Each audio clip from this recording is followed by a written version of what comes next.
নমস্কাৰ।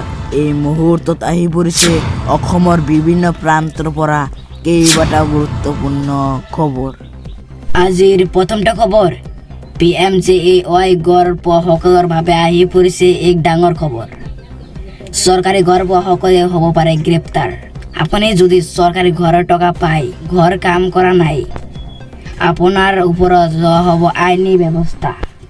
31 মাৰ্চৰ ভিতৰত ঘৰৰ কাম নকৰি আপুনি সুদ টকা ঘূৰাই দিব লাগিব। আপোনাৰ ওপৰত লোৱা হ'ব আইনী প্ৰক্ৰিয়া। আপুনি যাব লগা হ'ব পাৰে জেললৈ। অসম চৰকাৰৰ চৰকাৰী বিষয়াই পঞ্চায়তে গৈ কৰি আছে বিশেষ সজাগতা সভা। আজিৰ দ্বিতীয়টা খবৰ, কোন জিলাত হ'ব বৰষুণ? বতৰ বিজ্ঞান কেন্দ্ৰই দিলে আগজাননী। ডিব্ৰুগড়, শিৱসাগৰ, তিনিচুকীয়া, ধেমাজি, চৰাইদেউত পাতলীয়া বৰষুণৰ সম্ভাৱনা। আঞ্চলিক বতৰ বিজ্ঞান কেন্দ্ৰই দিছে এই আগজাননী। আজিৰ তৃতীয়টা খবৰ, বিয়াৰ পৰা উভতি গৈ দুৰ্ঘটনাত নিহত হ'ল দৰাৰ ভগ্নী নাফিছা চুলতানা। গুৱাহাটীৰ পৰা বিবাহ সম্পন্ন কৰি ঘৰলৈ যোৱাৰ সময়তে দুৰ্ঘটনা। চাপৰত প্ৰকাণ্ড গছত খুন্দা মাৰি চূৰ্ণ বিচ্ছিন্ন হৈ পৰি দৰাৰ বাহন। থিয়তাতে নিহত দৰাৰ ভগ্নী নাফিছা চুলতানা। নিয়ন্ত্ৰণ হেৰুৱাই পথৰ দাঁতি থকা গছৰ খুন্দা মাৰে দৰা থকা বাহনখনে। গুৰুতৰভাৱে আহত নকন্যা মঞ্জুৱাৰা বেগম, দৰা মাহমুদ আলী। বিবাহ সম্পূৰ্ণ কৰি ধুবুৰী অভিমুখে গৈ থকা অৱস্থাতে দুৰ্ঘটনা। আজিৰ 4 নম্বৰটা খবৰ, উৎকৰ্ষে হাতে লওঁতে ধৰা পৰে বিজেপিৰ বিধায়কৰ পুত্ৰ।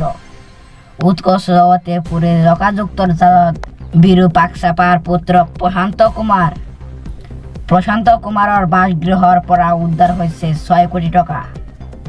BWSSBৰ মুখ্য গাণনিক বিষয়া প্ৰশান্ত মাদালয়ৰ কাৰ্যালয়ৰ পৰা 1.70 কোটি টকা জব্দ। পানীজগৰ বৰ্ডৰ ঠিকা দিয়াৰ নামত লৈছিল 40 লাখ টকা উপঢৌকন।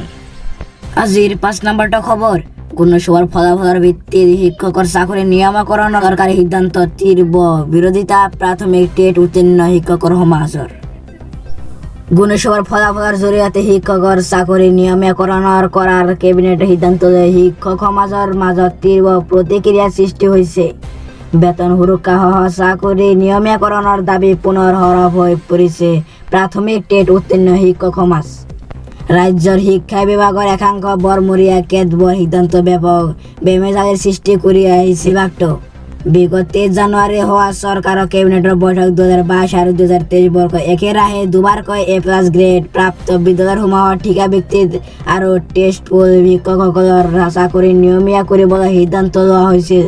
ফেব্ৰুৱাৰী মাহত এই নিৰ্দেশনা কাৰ্যকাৰী ৰূপত প্ৰকাশ পোৱাৰ পিছতে শিক্ষক সমাজৰ মাজত ব্যাপক প্ৰতিক্ৰিয়াৰ সৃষ্টি হৈছে। ইয়াৰ কাৰণ হৈছে যে উক্ত নিৰ্দেশনা অনুসৰি শিক্ষকসকলৰ চৰকাৰী নিয়মীকৰণৰ দিনটোক তেওঁলোকৰ চাকৰি যোগদানৰ দিন হিচাপে গণ্য কৰা হ'ব। কৰিবলগীয়া যে গুণোৎসৱৰ উন্নত ফলাফলৰ ধাৰাবাহিকতা অক্ষুণ্ণ ৰখা বিদ্যালয়সমূহৰ শিক্ষকসকলক পুৰস্কাৰ প্ৰদানৰ নামত নতুনকৈ চৰকাৰী যোগদান কৰোৱাৰ চৰকাৰৰ এই পদক্ষেপৰ বাবে শিক্ষকসকলৰ পাই থকা সুবিধাসমূহ কৰ্তন কৰি দিয়া হৈছে। লগতে শিক্ষকসকলৰ সোনকালে পুনৰ আৰম্ভ কৰিব লগা হোৱা এই ব্যৱস্থাৰ বাবে বৰ্তমান শিক্ষকসকলে তীব্ৰ বিৰোধিতা কৰিছে। ভিত্তিক আৰু টেষ্টফুল শিক্ষকৰ চাকৰি নিয়মীকৰণৰ এই ব্যৱস্থা বিৰোধিতা কৰি শিক্ষকসকলৰ প্ৰতিবাদী কাৰ্যসূচী ঘোষণা কৰিছে। পৰামতে অহা 6 মাৰ্চ এই সন্দৰ্ভত সকলো প্ৰাথমিক টেট উত্তীৰ্ণ শিক্ষকৰ চহী সম্বলিত পত্ৰ দেশৰ প্ৰধানমন্ত্ৰীলৈ প্ৰেৰণ কৰা হ'ব।